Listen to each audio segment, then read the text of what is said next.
जय श्री कृष्णा, राधे राधे। आप सभी को कैसे हैं आप लोग, कमेंट बॉक्स में ज़रूर लिखिएगा।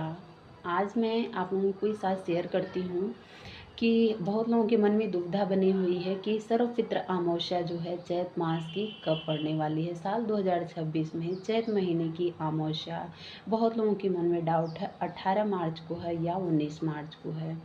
तो ख़ास तौर पे अमावस्या तिथि जो होती है पितरों के निमित्त जो है समर्पित होती है। इस दिन पितरों को सर्वपित्र अमावस्या के दिन स्नान का, दान का, हवन का, श्राद्ध का और पिंडदान का बेहद महत्व होता है। इस दिन ब्राह्मण को भोजन कराएं पितरों के निमित्त, तो हमारे पितृ जो है प्रसन्न होते हैं, घर में धन धान्य की कभी कमी नहीं होती। अमावस्या के दिन लक्ष्मी नारायण का पूजन करने से भी हमारे घर में सुख समृद्धि आती है। तो देखिए, मैं एक चौकी लगा ली हूँ, इस पे फूलों का आसन दे करके हम विष्णु भगवान को विराजमान किए हैं। सर्वप्रथम गणेश भगवान की पूजा होती है, तो गणेश भगवान को भी विराजमान कर दिए। हाँ, अगर आपके घर में ठाकुर जी की सेवा होती है तो आप उनको भी विराजमान करिए। अगर आपको मान लीजिए कोई धातु के हैं, विग्रह हैं, तो आप उनको पंचामृत से, दूध से जो है स्नान करवाइए। और मैंने सुबह स्नान करवाया था, इसलिए हम जल का छींटा देते हुए मन में स्नान का भाव रखते हुए देखिए इस तरह से हम जो है स्नान करवाएंगे। और स्नान करवाने के बाद हम पूजा करेंगे। इस तरह से अमावस्या के दिन पूजा करने से कहते हैं कि घर में धन धान्य की कभी कमी नहीं रहती है, हमारे पितृ भी प्रसन्न होते हैं।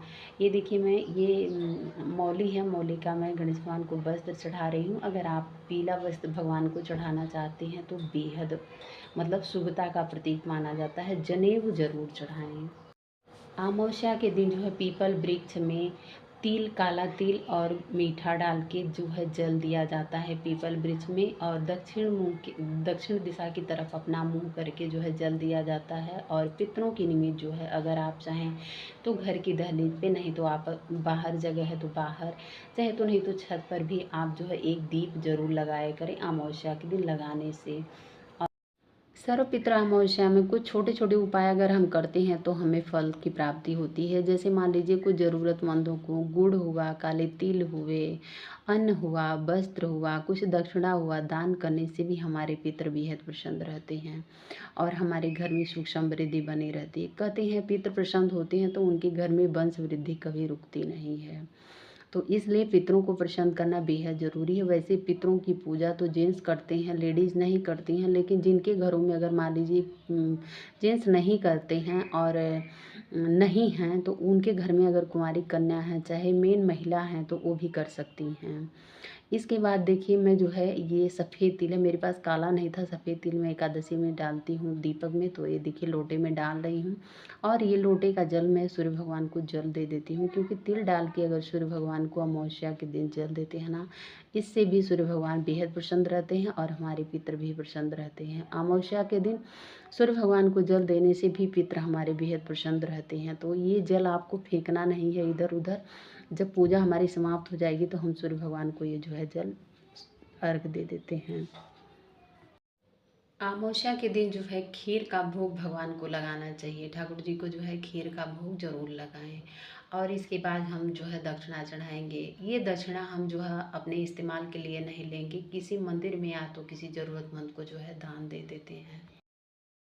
वैसे तो अमावस्या के दिन जो है स्नान दान का, गंगा स्नान का बेहद महत्व रहता है। अगर आपके अगल बगल कोई नदी है, कोई गंगा जी हैं, तो आप वहाँ स्नान करें, नहीं तो आप जिस जल से स्नान कर रहे हैं उसमें थोड़ी सा गंगा जल डाल के जो है आप स्नान कर सकते हैं।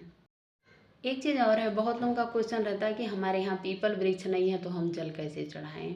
तो अगर मान लीजिए आपके यहाँ पीपल का वृक्ष नहीं है तो आप तुलसी मैया में जो है काला तिल डाल के जल दे सकते हैं। वैसे जहाँ शिव जी का मंदिर होता है ना, अमावस्या के दिन शिव जी की वो दूध में मिश्री डाल के अगर हम अभिषेक करते हैं तो इससे भी हमारे पितृ बहुत प्रसन्न रहते हैं। पितृ अमावस्या के दिन, सर्व पितृ अमावस्या के दिन, और जो मतलब हर महीने की अमावस्या आती है अगर हम करते हैं तो बहुत बढ़िया रहता है। तो महादेव जी के मंदिर के यहाँ आप देखे होंगे हमेशा पीपल रहता है। अगर आपके यहाँ अगल बगल मंदिर है ना तो आप वहाँ जा सकते हैं, अगर नहीं है तो तुलसी मैया में आप जो है जल और दीपदान जरूर कर सकते हैं इस तरह से। तो अमावस्या की पूजा में हवन जरूर करना चाहिए। गाय का उपला, थोड़ी सा आम की लकड़ी, इसमें कपूर, लवंग, इलायची, घी की आहुति डाल के, मीठा डाल के मैं हवन करी हूँ। इस तरह से हवन जरूर करें। राधे राधे आप सभी को। हमारे चैनल को सुन के गौरी गोपाल में आप सभी का स्वागत है। कैसे हैं आप लोग, कमेंट बॉक्स में ज़रूर लिखें। अगर हमारी छोटी सी जानकारी आप लोगों को पसंद आए तो हमारे चैनल को लाइक ज़रूर करें। चैनल पर नए हैं तो सब्सक्राइब करना बिल्कुल मत भूलिए। बेल आइकन के प्रेस को ज़रूर टच करें ताकि जो भी मैं पूजा पाठ के निमित्त, भक्ति के निमित्त वीडियो रिलेटेड डालती हूँ आप लोगों तक उसका नोटिफिकेशन ज़रूर पहुँचे। राधे राधे, मिलते हैं नेक्स्ट वीडियो में एक नई जानकारी के साथ।